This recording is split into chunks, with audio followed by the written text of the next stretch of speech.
Sekarang saya nak tunjuk cara potong kurung pahang moden. Okey, ni pola kurung pahang moden, depan dan belakang dan lengan juga. So, dia perlukan kain 2 meter. Okey, kain yang 2 meter tu korang lipat 2. Hujung ke hujung. Kain 2 meter lipat 2 hujung ke hujung. Okey, macam ni saya dah lipat 2 hujung ke hujung. Okey. Lepas tu boleh letak pola. Okey, cara nak potong dia kita letak pola macam ni lah. So korang boleh tengok balik dekat pola, saya dah ada tulis dah instruction cut 1 on fold dekat sini. And then maksudnya apa? Potong satu di lipatan kain. So letak je pola dekat sini. Di lipatan kain, selalunya bahagian depan lah di lipatan kain. And then pola bahagian belakang kita letak dekat sini.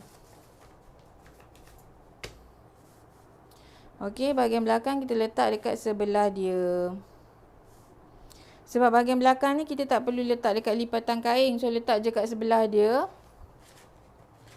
Lepas tu boleh letak pola lengan dekat sini.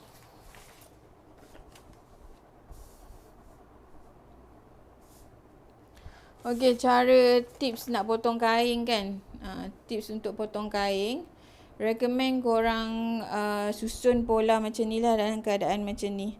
Ikut ira orang panggil. Yang ni baru kita panggil ikut ira. Kalau bahagian badan ira macam ni, melebar macam ni, korang punya lengan pun ira melebar macam ni juga.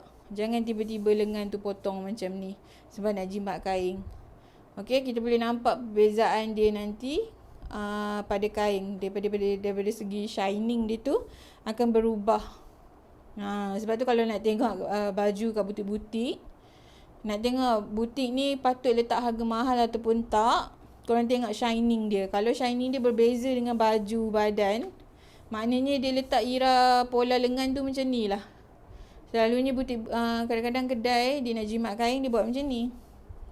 Kalau macam ni kan makan lebih kain kan. So dia letak macam ni. Tapi itu cara salah.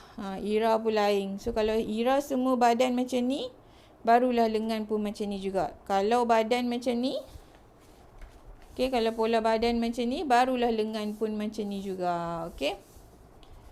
So untuk bahagian depan, macam biasa, tepi dan bawah adalah basi 1 inci. Leher, bahu dengan ketiak setengah inci sahaja. Okey, korang boleh hafal je basi-basi ni sebab memang basically sama je berulang-ulang.